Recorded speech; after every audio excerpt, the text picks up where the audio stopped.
a Ruota Libera, il podcast che non ha paura di mettersi in viaggio, nemmeno quando il motore sembra esplodere. Oggi partiamo per una destinazione che, purtroppo, tanti italiani conoscono bene, la fuga di cervelli.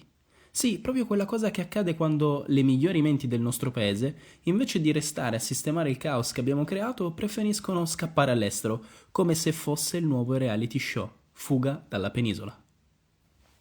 Un dato. Nel 2023 circa 200.000 giovani laureati hanno detto basta. E non per inseguire il loro sogno di fare il giro del mondo, ma semplicemente per non dover più fare i conti con un sistema che, a giudicare dalle loro facce, non ha mai nemmeno sentito parlare di merito. L'unica cosa che merita davvero in Italia, sembra, è una corsa per imbarcarsi sul primo aereo che li porti via da questa terra. E pensate, mentre qui in Italia ci lamentiamo, loro sono già a Berlino, Londra o Toronto, tra una birra e un lavoro che li fa sentire finalmente utili. Ma non è giusto, direte voi, l'Italia è un paese della cultura, della storia, dei monumenti, dei gelati. Eppure ai giovani scienziati, ingegneri, medici, architetti sembra che il gelato e i monumenti non bastino più. Così mentre noi ci crogioliamo nel nostro bel paese, loro colgono al volo ogni opportunità di crescita, e non solo quella di vedere un altro tramonto sul Colosseo. Ma si sa, la vera bellezza non si trova in un museo, ma in un contratto a tempo indeterminato, che all'estero, miracolosamente, sembra esistere. Ad esempio, guardiamo i numeri. Nel 2022 il 67% dei laureati italiani tra i 25 e i 34 anni si è trasferito all'estero in cerca di opportunità migliori. E non stiamo parlando solo di lavori da barista in Australia, ma di professionisti altamente qualificati, con dottorati e specializzazioni che si trovano a fare lavori che in Italia nemmeno si sognano. E ora passiamo alla parte che fa veramente male, i numeri sugli stipendi.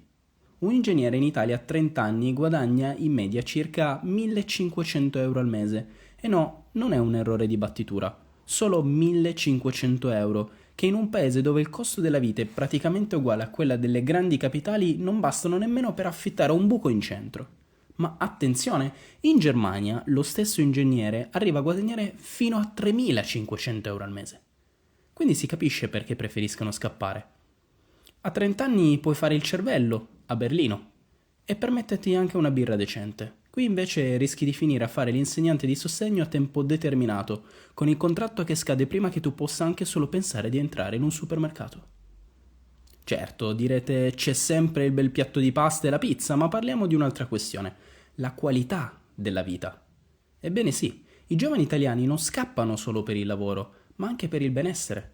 Se ti trasferisci a Londra, ad esempio, non solo guadagni il doppio, ma puoi anche avere un appartamento senza dover vendere un rene, mentre qui il nostro appartamento è spesso solo una promessa, che fa più male delle tasse sulla prima casa.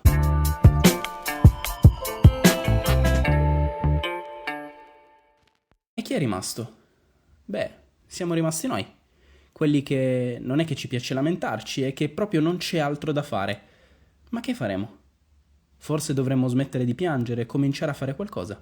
Altrimenti rischiamo che la prossima volta che faremo un giro turistico la guida turistica ci dica «Benvenuti in Italia», il paese che un tempo chiamavamo terra dei cervelli, ma che adesso si chiama terra dei nostalgici. Ma non temete, c'è sempre speranza. Il ritorno dei cervelli? Difficile, ma forse possiamo rimanere un po' più ottimisti e pensare che un giorno, tra un contratto da precario e una ricerca mal finanziata, il nostro paese troverà finalmente un modo per trattenere i suoi talenti. Fino ad allora, però, io vi lascio con un pensiero. Se non possiamo trattenere i cervelli, almeno cerchiamo di non farli fuggire con le valigie sempre troppo piene di speranze non soddisfatte. E come sempre vi invito a seguirci nel prossimo episodio, dove vedremo se l'Italia riuscirà a trovare la via di uscita o se alla fine sarà un'altra fuga, ma stavolta dalla realtà.